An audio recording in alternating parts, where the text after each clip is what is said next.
UP का सबसे सनसनीखेज तेजाब कांड, एसिड अटैक की कहानी पर सवाल। शक के घेरे में पीड़ित महिला, तेजाब कांड का झूठा सच। एक बार नहीं, दो बार नहीं, यूपी की उस महिला पर 4 से 5 दफा एसिड अटैक की कहानी सामने आई है।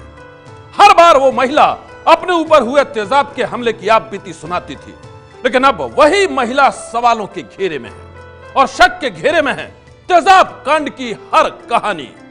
सनसनी में आज देखिए एसिड अटैक पीड़ित एक महिला की कहानी में यू टर्न। यूपी के सबसे बड़े एसिड अटैक की तमाम कहानियों की सबसे अहम किरदार है ये महिला। इस महिला की माने तो इसके ऊपर कम से कम 5 बार हुआ है तेजाब से हमला। महिला का इल्जाम है कि कुछ बेखौफ गुंडों ने कभी इसके घर में घुसकर किया एसिड अटैक, कभी चलती ट्रेन में इसे जबरन पिलाया तेजाब और कभी हॉस्टल में घुसकर इस पर तेजाब से किया हमला। हर बार एसिड अटैक की जगह बदल जाती है, लेकिन नहीं बदलते हैं तो वो हैं इस पर तेजाब फेंकने वाले हमलावर। हर बार एसिड अटैक के बाद महिला ने कुछ ऐसे लोगों पर संगीन इल्जाम लगाए जिनके खिलाफ इसने पहले से ही मुकदमे दर्ज करा रखे थे।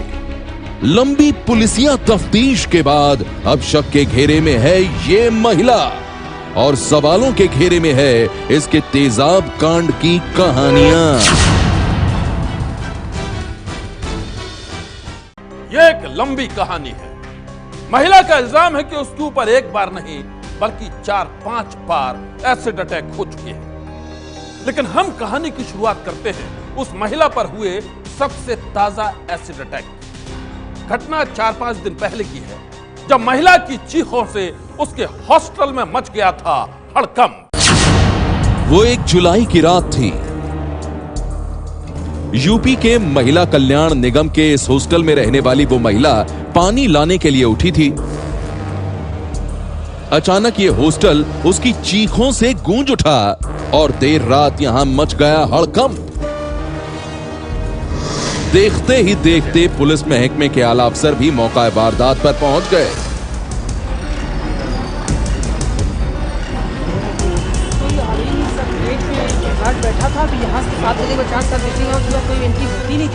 ये घटना स्थल है, ये हॉस्टल है वर्किंग वुमेन्स का और यहाँ जो पीड़िता है यहीं रहा करती थी। और मैं जो बता रहे हैं यहाँ के लोग, जो बात हुई है, ये पानी लेने के लिए नीचे आई थी। ये पानी का नल लगा हुआ है, वहीं पे कोई उसका कहना है कि कोई आया और उस पे एसिड फेंक के गया। महिला ने आरोप लगाया था कि जब वो अपनी बोतल में पानी भर रही थी तभी किसी ने हॉस्टल के अंदर घुसकर उसके ऊपर तेजाब से हमला कर दिया। लेकिन हॉस्टल के गार्ड और वार्डन इस बात से साफ इनकार कर रहे थे। उनका कहना था कि सामने वाला गेट बंद था, लिहाजा बाहर से तो कोई भी अंदर दाखिल ही नहीं हो सकता। अधीक्षिका, ये गार्ड ने जब मुझे इसके ऊपर कुछ पड़ा है तो गार्ड ने आवाज़ देके मुझे बुलाया। जैसे हम लोग बाहर निकल के आए, 2 ही मिनट में पूरा हॉस्टल देखा गया और पुलिस को फ़ोन किया, तुरंत पुलिस आ गई। तो कोई निशान नहीं मिला, ना कोई आदमी आते जाते देखा गया। मेन गेट से तो बिल्कुल नहीं आया। इसका कहना है कि पीछे के गेट से शायद आया, तो पीछे गेट से भी हम लोग पूरा ढूंढे, टार्च इमरजेंसी सब ले लेके। खुद को एसिड अटैक की शिकार बताने वाली महिला के आरोपों ने हॉस्टल में रहने वाली तमाम दूसरी लड़कियों और महिलाओं के साथ साथ स्टाफ को भी बुरी तरह से डरा दिया था।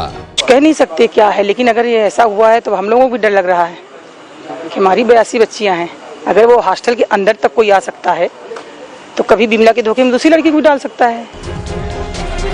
हॉस्टल में एसिड अटैक की तहकीकात करने पहुंचे पुलिस अफसरों को मौका वारदात का मुआयना करने के बाद भी किसी हमलावर के बारे में कोई ठोस सुराग हाथ नहीं लगा था। लेकिन पुलिस के पास एसिड अटैक की शिकार बनी महिला पर शक करने की कोई वजह भी नहीं थी, वो भी तब जबकि महिला के चेहरे पर चोट के निशान थे।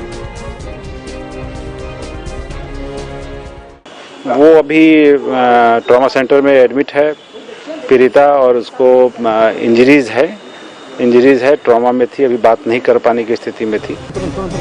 पुलिस ने जख्मी महिला को फौरन अस्पताल में भर्ती करा दिया। आरोप लगाने वाली महिला ने पहले भी एसिड अटैक की शिकायतें की थी, लिहाजा अस्पताल के आसपास सिक्योरिटी भी बढ़ा दी गई। हॉस्टल के अंदर एसिड अटैक की खबरों ने इस महिला को एक बार फिर से सुर्खियों में ला दिया। महिला ने तब आरोप लगाया था कि 23 मार्च को जब यह महिला ट्रेन से रायबरेली जा रही थी तो ट्रेन में कुछ बदमाशों ने उसका पीछा किया और मौका मिलते ही बदमाशों ने उसे जबरन तेजाब पिलाकर जान से मारने की कोशिश की। अब पुलिस का दावा है कि ट्रेन में तेजाब पिलाने के तमाम आरोप झूठे पाए गए थे। जो पिछली घटना में जो लोग प्रकाश में आए थे, एक तो पिछली जो जीआरपी वाली घटना है वो आप जीआरपी के अधिकारियों से बात करें, संभवतः उसमें फाइनल रिपोर्ट लग गई, वो घटना सही नहीं थी। रायबरेली की रहने वाली यह महिला पिछले 7 महीनों से लखनऊ में स्वयंसेवी संस्था शीरोज कैफे में काम करती है। दरअसल शीरोज कैफे एक ऐसी संस्था है जिसमें काम करने वाली ज्यादातर महिलाएं एसिड अटैक की पीड़ित हैं। शीरोज कैफे के संचालन से जुड़े आशीष शुक्ला भी मानते हैं कि दाल में कुछ काला जरूर है। अपराधी कौन है, यदि वो नहीं है तो कुछ दूसरे भी हैं, तो वो सामने आए या उनके खिलाफ कोई कार्रवाई हो। और दूसरा ये कि अगर ये संदेह के घेरे में तमाम चीज़ें हैं तो मुझे लगता है कि स्पष्ट इस पे जांच हो जानी चाहिए और क्लियर कर देना चाहिए इसमें क्या क्या चीज़ें हो रही हैं। ये महिला जब से सवालों के घेरे में आई है तभी से पुलिस ने इसके तमाम इल्जामों की तहकीकात नए सिरे से शुरू कर दी है। खबर है कि योगी आदित्यनाथ की पुलिस ने इस पीड़िता को लेकर एक गोपनीय रिपोर्ट बनाई है। एबीपी न्यूज को मिली इस रिपोर्ट के मुताबिक अपने विरोधियों को सताने और उनसे पैसे वसूलने के लिए ही महिला झूठी कहानियां बनाती है। आरोप है कि पिछले 9 सालों से ये पीड़ित महिला 8 मुकदमे दर्ज करवा चुकी है। गैंग रेप से लेकर तेजाब से हमलों के सभी मुकदमों में त्रिभुवन सिंह और उनके घर वालों को ही आरोपी बनाया जाता है। ये लोग रायबरेली में पीड़ित महिला के पड़ोसी हैं। इतना ही नहीं, पुलिस की रिपोर्ट में महिला पर संगीन सवाल उठाए गए हैं। गैंग रेप के दोनों मामलों में पुलिस फाइनल रिपोर्ट लगा चुकी है। पुलिस तफ्तीश में दोनों ही केस झूठे पाए गए हैं। इस नए खुलासे से पुलिस की मुस्तैदी और सरकारी मशीनरी के कामकाज का तरीका सवालों के घेरे में आ गया है। दरअसल इस महिला को योगी सरकार भी 1 लाख रुपए दे चुकी है और जब अखिलेश यादव यूपी के सीएम थे तब महिला को 1.5 लाख रुपए और एक घर भी रहने के लिए दिया गया था। सवाल ये है कि क्या पहले इस महिला को एसिड अटैक की पीड़ित मानकर जितनी भी मदद की गई, क्या वो तथ्यों की तहकीकात के बगैर ही की गई थी? सनसनी ये है एबीपी न्यूज, आपको रखे आगे।